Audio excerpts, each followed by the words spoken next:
Fala pessoal, meu nome é Rafael Loures e hoje eu vou falar sobre um tema diferente. Hoje eu vou dar dicas de como publicar sua primeira HQ. Bem gente, recentemente eu publiquei a minha primeira história em quadrinhos. Na verdade é a realização de um sonho de muito tempo atrás, que é publicar a primeira história em quadrinhos. Então eu publiquei Supermanos, olha aqui, a minha primeira história em quadrinhos, tá vendo? É muito legal, é um sonho realizado que eu fiz, olha só que bacana. E desde muito tempo, desde que eu publiquei a minha história em quadrinhos, muitas pessoas começaram a me perguntar, inclusive na página do Amigo Jesus, como que eu publiquei, qual a dica que eu dou para publicar, tudo mais. Então eu decidi gravar um vídeo que responde todas essas questões, onde eu vou dar algumas dicas. Eu dar algumas dicas não quer dizer que vai acontecer como aconteceu comigo, mas pode acontecer parecido ou pode acontecer completamente diferente disso tudo. Então vamos lá que eu vou dar algumas dicas sobre como publicar a sua primeira história em quadrinhos. A primeira dica que eu dou é: decida o que fazer. Como assim, Rafael, eu tenho que decidir o que fazer? Muitas vezes eu converso com muitos autores, muitos desenhistas, muitos roteiristas e eu descubro que a maior parte deles estão trabalhando em muitos trabalhos simultaneamente. Mas tem algum problema trabalhar em muitos trabalhos simultaneamente? Não, até então não tem. Mas o problema é que às vezes eu vou conversar com vários deles, a pessoa está fazendo 5 histórias ao mesmo tempo, 6 histórias ao mesmo tempo, 7 histórias ao mesmo tempo. Eu acho que o ideal, você pode até fazer trabalhos simultaneamente, mas eu acho que o ideal é você fazer uns 2 ou 3 trabalhos simultaneamente. Mas o mais ideal ainda é você focar em fazer algo. Na verdade, o Supermanos, ele surgiu não com o intuito de ser publicado, porque eu estou fazendo outra história para ser publicado. Qual que é o nome da história? Apocalipse. Mas só que eu não sei se vai ser o nome Apocalipse mesmo, ou a Grande Tribulação, ou Sacrilégio Terrível, porque a gente já tem muita história com o nome de Apocalipse. Mas aí eu pensei, eu não quero entrar sem experiência no mercado. Então o Supermanos já estava escrito, ele ia para a página do Amigo Jesus, que é uma página que eu tenho, e ia sair de graça. Só que eu falei assim, eu vou usar essa história aqui do Supermanos para me entender como que funciona as questões de conversar com gráfica, de vender revistinha, de papel, tudo mais. Então eu decidi fazer Supermanos. Então o que eu fiz? Quando eu comecei a fazer Supermanos, eu foquei no Supermanos. Então eu falei assim, eu estou fazendo Supermanos agora, então eu comecei Supermanos e vou terminar Supermanos. E essa que é a questão. Então a primeira questão que eu falo é: decida o que você vai fazer. Tenha um foco, decida. Dentre as suas revistinhas que você vai fazer, ou dentre a sua história, o livro que você vai publicar, decida uma história na qual você vai publicar, ou decida uma revistinha na qual você vai desenhar, porque isso ajuda. A segunda dica que eu dou é: entenda o que você aguenta fazer. Como assim, Rafael? Um problema muitas vezes é que tem muitos autores que não entendem o que eles conseguem fazer. Às vezes o menino vai lá e escreve uma história de 1000 páginas, de 100 páginas, de 300 páginas, mas só que ele não entende a realidade dele. E aí ele vai tentar fazer a página, e vai tentar fazer as revistinhas, e vai tentar escrever o livro, mas só que aí se depara com o trabalho da escola, ele se depara com o trabalho dele, ele se depara com as responsabilidades, sejam elas dentro de casa ou fora de casa, e aí ele não consegue fazer. Então você tem que estar ciente da realidade que cerca você. Quando eu estava fazendo a revistinha, eu estava trabalhando, gente, eu não estou mais. Mas enfim, eu estava trabalhando, eu estou estudando, estou namorando, eu sou líder de jovens na minha igreja, e eu faço um monte de outras coisas também. Então eu levei tudo isso em conta. Então eu falei assim, cara, eu trabalho e estudo, eu faço tal coisa. Então o que eu dou conta de fazer? E aí eu montei toda uma programação para saber como que eu ia fazer, e além disso também eu descobri que eu aguentava desenhar uma revistinha de 20 páginas. Então, quando eu descobri que eu aguentava desenhar uma revistinha de 20 páginas, foi uma revistinha de 20 páginas. Então você tem que saber o que você aguenta. Segundo hoje, o que você vive hoje na sua realidade de vida, você aguenta fazer o quê? Você aguenta fazer uma revistinha de 300 páginas? uma história de 500, você aguenta fazer 30, 40. Então você vai naquilo que você consegue fazer, porque senão você não vai conseguir, você vai parar no meio do caminho, você vai cansar. É por isso que tem muitos autores que estão com muitos trabalhos parados, e isso não é uma coisa legal. Outra dica que eu dou agora é a do roteiro. Vai ser as últimas 3 dicas que eu vou dar, que eu vou dividir esse vídeo em 2 partes, para não ficar muito grande, mas eu vou dar a última dica desse vídeo, é o roteiro. A primeira questão que eu quero falar do roteiro: o roteiro de quadrinhos não é um roteiro de livro. Muitas vezes quando alguém vai tentar mostrar um roteiro de quadrinhos para mim, acaba mostrando uma história de romance, na narrativa de romance, ou então muito parecido com um livro. Mas o quadrinho, ele não é um livro, ele é diferente. Para você começar um livro, você tem que explicar tudo que está em cena. Agora, no quadrinho você não precisa explicar, porque no quadrinho você tem uma coisa chamada cenário. No quadrinho você tem uma coisa que é a ação. Então você não precisa descrever de novo a ação. É essa que é a questão.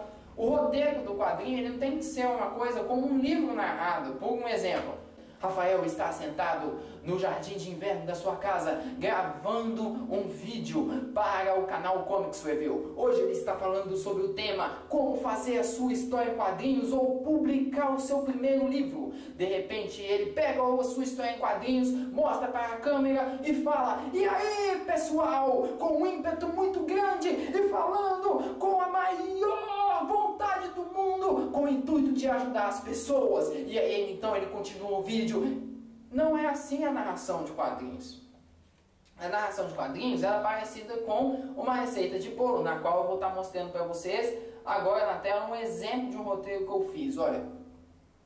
E você vendo esse roteiro que está aparecendo na tela, olha só para você ver como que é diferente. O que aparece? Primeiro, a descrição, o que está acontecendo na página. Segundo, aparece o quadro 1. Se fosse a cena que eu estou vivendo assim, o quadro 1 seria: Rafael está sentado diante de uma câmera, explicando para o público como fazer uma história em quadrinhos. Aí você passa, dependendo de for como mostrei, de 2 colunas ou roteiro descrito, você passa para a fala, escrita assim: Rafael. Fala, pessoal, hoje nós vamos falar sobre como publicar uma história em quadrinhos, Q2. Entendeu? Aí vai pro Q2, aí no Q2 fala: Rafael continua de frente da câmera, mostrando agora a sua HQ Supermanos. Pessoal, eu publiquei minha HQ Supermanos, a fala do Rafael. Entendeu? Então essa que é a diferença. Por quê? Porque você vai estar mostrando para o desenhista o que ele tem que fazer. Você vai estar mostrando para o desenhista qual que é a ação que vai estar acontecendo para ele fazer aqui certinho. Outra dica que eu dou para o pessoal é começar uma história com um gancho. O que é um gancho? Dentro do tema roteiro, o que é um gancho? Um gancho é algo que vai conquistar a pessoa para o restante da história. Muitas vezes eu pego algumas revistinhas que começam a história de uma maneira assim, o roteirista tentando explicar tudo o que vai acontecer na história primeiro. Tudo. Gente, até você explicar tudo o que vai acontecer na sua história primeiro, a pessoa vai cansar de ler.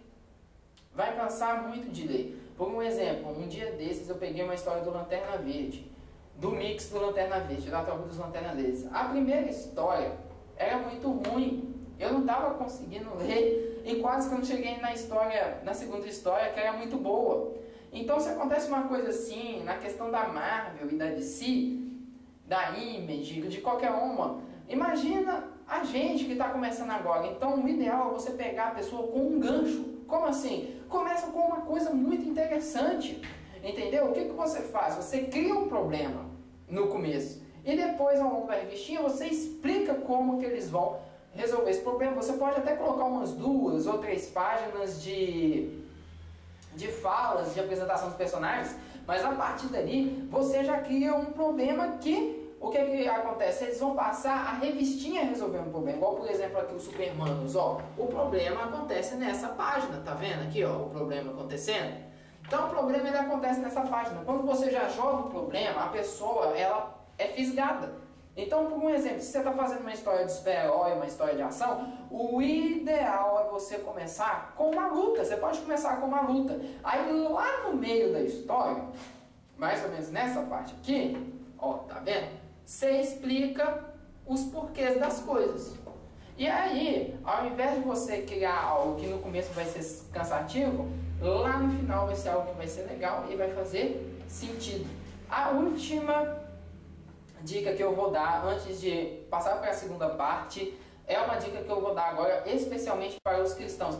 Cristãos, cuidado com o crentez. É a última dica que eu dou. O que é crentez? O crentez é o dialeto dos crentes. É quando você chega numa igreja, geralmente alguém fala assim: ô amado, a paz do Senhor, querido, ô vaso, ô vaza, ô varão, ô varoa, que mais? Rodei no manto hoje. Por que eu estou falando isso? Porque eu vejo muitas histórias que tem do crentez. Rafael, tem algum problema ter o crentez? Não, dependendo do contexto. Se você quer, por exemplo, retratar uma igreja pentecostal, vai ter o crentez. Se você quer retratar um cristão saindo de um culto, vai ter o crentez. Só que o problema é que tem sido o tempo todo nas histórias, e além de ter sido o tempo todo nos roteiros, às vezes a pessoa vai narrar um encontro de um cristão com um ateu. Aí chega o cristão e fala assim com o ateu: ô amado, a paz. Aí o ateu responde: ô amado, a paz. Onde já se viu um ateu responder ô amado, a paz, gente? Só que estiver zoando com a cara do cristão, mas só que não vai responder. E aí a pessoa quer fazer uma revistinha com muito crentez. O que acontece é o seguinte: tem que encaixar no contexto certo, e aí você tem que ser ninja, tem que fazer no contexto certo, porque senão o crentez ele pode atrapalhar na leitura. Muitos dos desenhistas cristãos ou roteiristas cristãos querem fazer uma história para evangelismo, mas aí esbarra no crentez. Aí, por exemplo, você vai ler a revistinha da pessoa e já começa cheio de palavreado crentez, a pessoa que não é cristã, ela não vai entender, e pior, ela pode não ter o interesse de continuar. Ai, Rafael, não, mas o Espírito Santo faz a obra. O Espírito Santo faz a obra, mas a gente tem que ser inteligente para fazer as melhores histórias, porque o mundo faz, o Islã faz, o Espiritismo faz. Então a gente não pode zombar também dessas questões. Então, às vezes a pessoa vai ler, e no mundo que a gente tem, que é o hostil ao cristianismo, a pessoa já lê, já vê na primeira página um monte de coisa crente, pode ser que a pessoa ela não leia o restante, e aí a mensagem sua não seja, ou pior, pode ser que a pessoa não entenda o que os personagens estão falando, e ela não continue a ler a sua história. Então, é uma coisa que eu tenho para falar: se for para usar o crentez fluente, use em algumas partes, mas sem exagero. Porque pode se tornar um empecilho e não é o objetivo da sua história. Igual, por exemplo, eu li uma história recentemente, que eu vi num dos grupos do Facebook, que era uma história até muito inteligente, que era de um menino que tinha feito de um grupo de jovens. E ela tinha muita inspiração da Turma da Mônica Jovem e tudo mais. Mas eu esbarrei numa coisa, que era a linguagem. Às vezes a pessoa, o personagem caputo falava: e aí, irmão, como que foi no culto? Aí o irmão falava assim: nó, velho, girei 300 mantos no giraia.